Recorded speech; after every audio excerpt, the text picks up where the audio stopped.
to provide that the Independent Electoral and Boundary Commission shall ensure that the second review of constituencies shall not result in the loss of a constituency. Honorable Speaker, as you are aware, the first review was undertaken in March 2012 by the Andrew Rigare team, which is now the de facto interim Independent Boundary Review Commission. Honorable Speaker, the 2012 boundary review did not, however, result to the loss of any constituency, despite the constituencies not complying with the population quota requirement. Honorable Speaker, this was due to the provision in the Constitution, which is found in the 6th schedule to the Constitution, in particular paragraph 27(4), which provide that the Boundary Commission shall ensure that the first review of the constituencies undertaken in terms of the Constitution shall not result in the loss of a constituency existing on the effective date. Honorable Speaker, this provision, being a transitional provision, is now spent, and therefore the constituencies that were protected in the first review now faces to be scrapped. Honorable Speaker, the 27 constituencies that were protected during the first review were as follows. Allow me, Honorable Speaker, to read them out.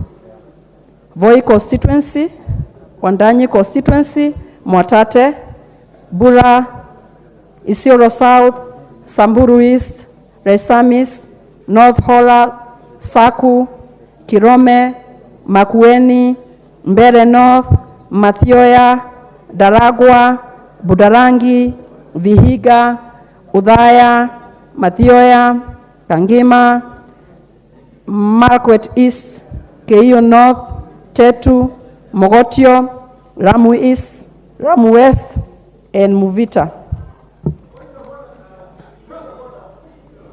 What's your point of order? I think you've been given the wrong mic.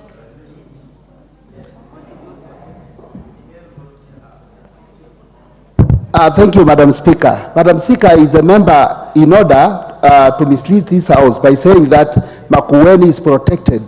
As you know, Makueni has more than 200 voters registered, 200,000 voters.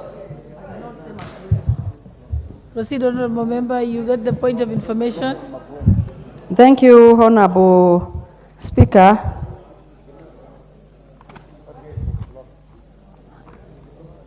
Let me proceed. Honorable Speaker, you will agree with me that the people of the 27 constituencies have a right to be represented. If the second review of the boundary constituency, which is due to be undertaken by March next year, 2024, takes place, then the people in the 27 constituencies may lose representation in this House.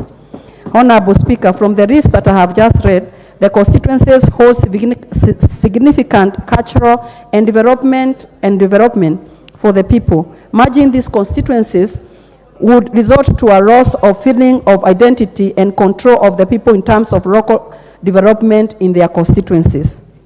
Honorable Speaker, further, should the next review result to the loss of any constituency, we should be denying the great people of all the 27 constituencies the much needed social and economic development, in particular, which has been achieved through the allocation of CNGCDF.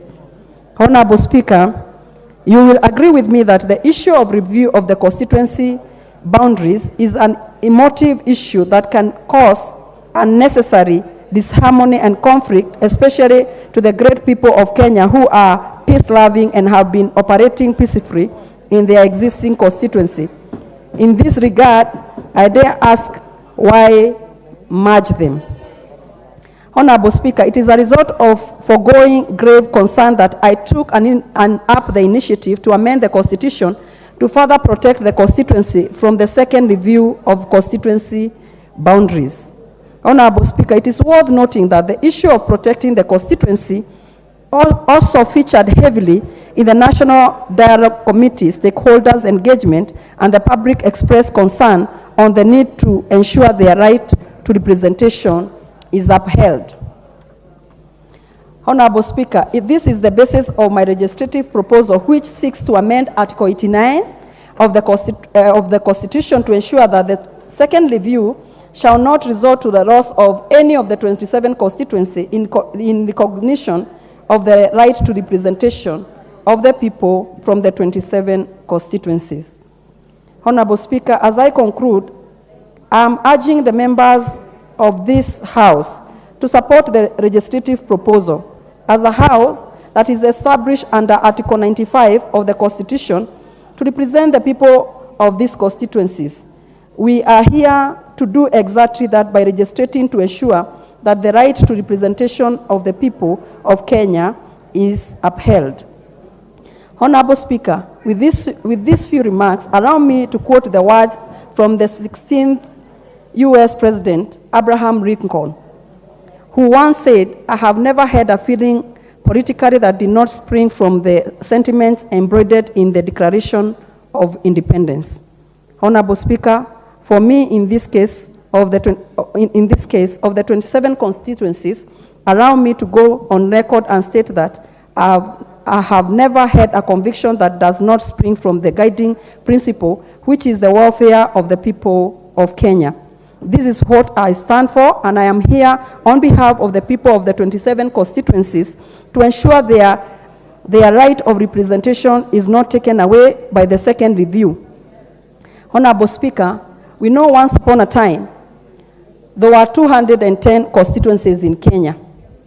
When the review came, it did not take away the 2010 constituencies away. Rather, it added 70 more constituencies, and that is why we are 290 constituencies today. Even right now, the IBC should look into it. Instead of getting away with the 27 constituencies, they should be looking on a way on how to add more constituencies rather than taking away 27 constituencies that are already represented by honorable members of this House. Honorable Speaker, it is good, even if Thika is not one of them, but once you come to this House, you are no longer representing only your constituency. You represent all the constituencies in this republic. And that's why I took an initiative to make sure that the 27 constituencies continue existing even after March. And that's why I stood today to bring this statement to this House and tell members, let us protect the 27 constituencies, even if we are going to add the other constituencies.